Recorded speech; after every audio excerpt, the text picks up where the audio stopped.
Hey everybody, Eric Hayden here in the garden, heading into Memorial Day weekend. This is Friday. The video today is going to cover a lot of things, and it's going to be with regards to weather.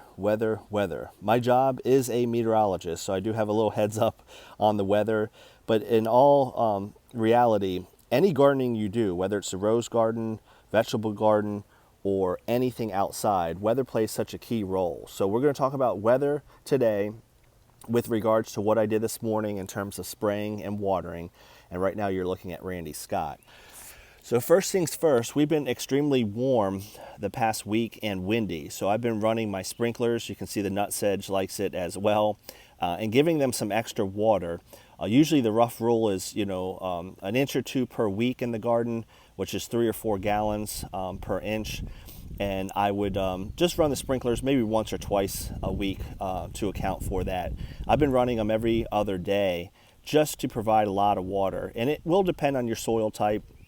If you've got a soil type that holds water, or maybe you don't have raised beds and you don't have good drainage, you don't want to overdo it. But as far as I'm concerned, for me, I have, not 100% sand, but mostly sand amended with compost. And if you can tell from the video that the beds are raised. The prior owners put some railroad ties down, and then my beds are raised just around the grass itself. So water. That's not rocket science for when it is hot and dry out. But pay careful attention to the weather, because you can really get ahead of things when you do that. So I've been watering consistently, and I have been making sure to stay ahead of that. So the roses have been growing really well despite the heat. The other thing I want to talk about is what happens when you have that type of hot and dry weather. Not only do you need to water more, you need to pay attention to insect damage, specifically spider mites. So last year, and I'm just kind of walking around, a lot of you might know these roses by now. That's Sunny Sundays, and I'll show you some blooms at the end of the tour and talk about what the names are. But I mentioned the watering is a challenge when it's hot and dry, but spider mites are one insect that can cause a lot of damage, and I'll try to link to it below. This time last year, a lot of my bottom leaves kind of had a speckled yellow nature to it. And I don't mean this yellow rose here, but the dark green leaves would start to turn speckled. And then if you turned and looked at the underside of the leaf, it had a sandpaper appearance, and those were the spider mites. They can really reproduce quite quickly, especially in hot, dry weather. And so this year I did some preventative action. 2 products I used, I'll also try to link that below, is Tetrasan. That is a granular, and it really impacts the spider mites when they have eggs, and also when they're nymphs, so kind of at the early stages of them. And then today, to follow that up, I did some Avid, which will get at the adult spider mites. So I'm trying to do this preventively because the 3 issues I have in my garden: thrips, spider mites, and black spot. The spider mites, and especially the black spot, can be really predicted with weather. So if you're rainy and humid, obviously those are conditions for black spot, and if it's hot and dry, those are conditions for spider mites. So just try to get ahead of some of these items in your garden. So I mentioned watering, I mentioned spraying for mites. The other way the weather impacts it is, when are you going to do it? So I know it's hot and dry, I know I need to water. I know it's hot and dry, so I need to watch out for mites. When am I going to spray? Well, for a lot of sprays, once a week to once every other week is what you want to do. So you need to find a period that is conducive for spraying, i.e. not raining, i.e. not really windy. So I checked out the forecast, and we have a decent chance of rain coming up this weekend. So I want to spray before this weekend. I thought about doing it last night, but it was kind of breezy, and I looked at the forecast today, and we're going to be really windy from mid-morning on. So I got up at 5:30, nice and bright this time of year, and sprayed. Winds were near calm, wasn't super hot out, and the sun was just coming up. So weather plays a huge role. I know it's probably Captain Obvious, but it really allows you to predict what to do ahead of time. If it's getting ready to rain in a couple days, it's a good time to spray for black spot. If you've got a hot and dry period, be especially cognizant of spider mites. and use your local forecast, weather.gov, weather.gov, and then just enter your city or zip code. This is Mr. Lincoln, and you can have a graphical forecast, hourly weather forecast, and see what's going on. Very, very useful for getting ahead of certain conditions in the garden. So that's it for today. I'm going to end with some blooms. Again, watering is a theme now. Sprayed for the mites and black spot. I try to do weekly with regards to black spot. With the mites, I have two main sprays, Tetrasan and Avid. You don't want to do back-to-back too frequently, or you can develop a resistance. So I may add a third spray, Floramite. They're all different group of classifications. You can ask in the comments if you don't understand what that means. And I rotate those through so that I'm not doing any one back-to-back weeks, so the mites develop a resistance. Are the chemicals expensive? Yes. Do you need a lot of them? No. The Tetrasan I bought back in 2014, maybe even 2015. And it's a granular. This is Silver Cream, by the way, that you're looking at. It is a granular, and so as long as you keep it dry, it pretty much lasts forever. So I have it in an airtight container, and I'm still using it. So I know a lot of that on the front end is expensive, but if you keep it dry, and I try to get granular because liquid kind of doesn't last as long. What you're looking at now is Dolly Parton. Very, very fragrant rose and huge. Compared to my hand, you can see it's a big, big bloom. You can see the spray residue from this morning. That's a combination of claries and Captan. I usually, for the black spot, do one contact killer or protectant to protect from spores such as black spot. And then I usually do one systemic, rotating between propiconazole and claries. So that was enough chit chat about mites and hot, dry weather and all the challenges. Now let's enjoy the benefits. This is Eddie Edwards. Very, very nice rose. This bush is a little smaller because it's not grafted onto anything. Some varieties that are really aggressive growers can do fine on own root. And what own root means is it's growing on its own roots. It's not grafted to an understock. So this is Eddie Edwards, bloom number 1, bloom number 2 in terms of exhibition form. Just consistent, really, really nice rose. Might try to buy it on an understock or root it myself.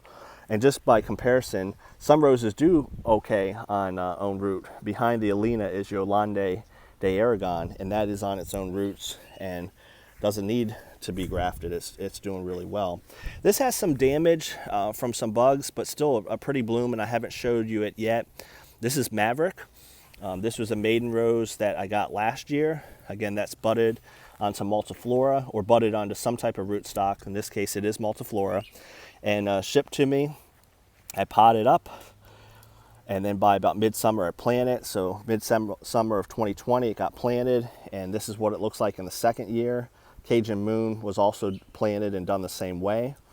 So that's year 2, really a full year coming up in the ground.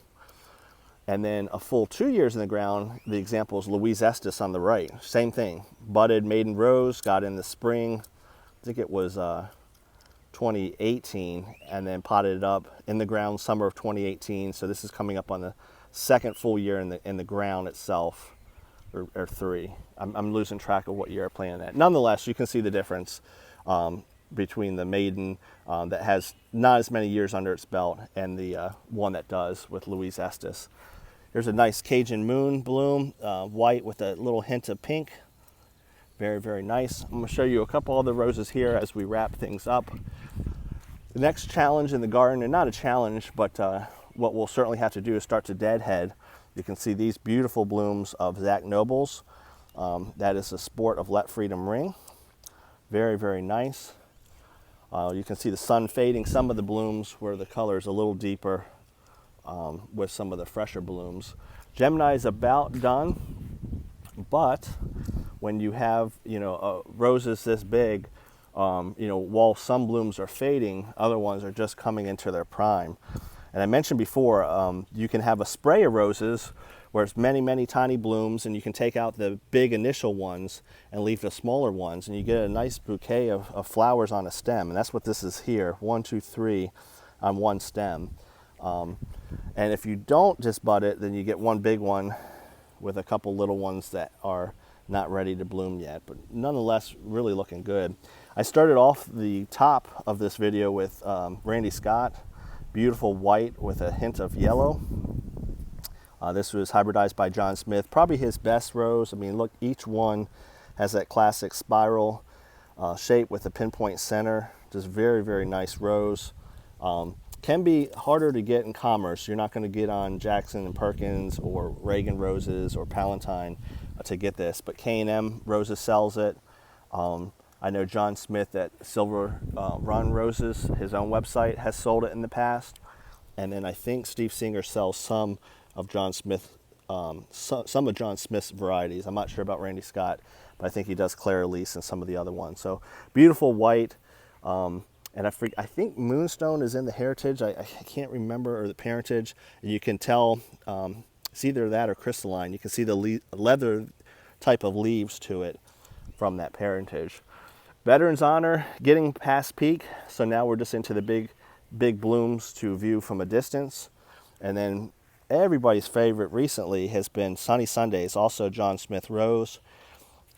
Really, really nice coloring to it. Yellows and oranges, and anytime I have a garden tour, this is probably one of the more sought after roses in terms of people, in terms of what they like. See, I've got a couple more blooms over here. Let's see if we've got a nice Marlin's Day. A lot of these are getting big and open. Let's see.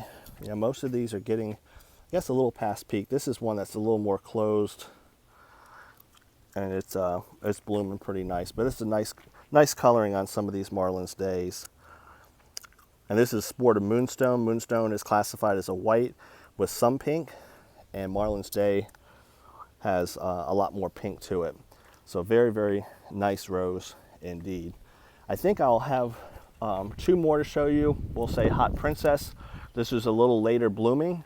So it's nice having the various varieties, because instead of just having it for a 1 or 2 week window, this is over the course of a month. I started showing these videos, I guess, in the last week of April, and now we're the last week of May.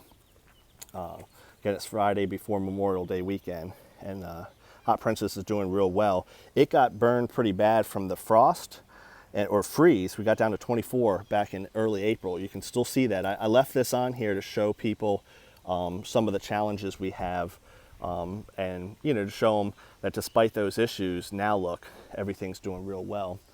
So the last two roses I'm going to show you are Louise Estes and Claire Elise. Louise Estes, this is the second maiden rose I have. I'll have to write this stuff down, but it was planted a couple years ago, again, from Steve Singer. Small bud on a multiflora rootstock. You cut the top off. It's usually a grade 1 rose by that fall, which means at least three healthy canes.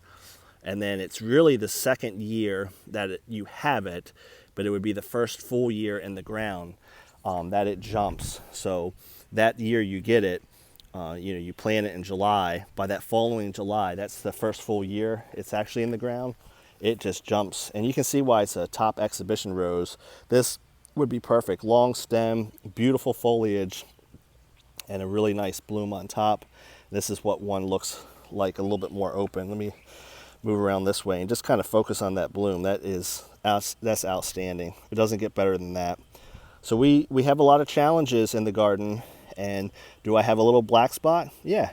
Did I have some thrips? Yep. Every garden has it. There's no perfect garden. Let me get the cord out of the way. But the reason we grow roses is because of that right there.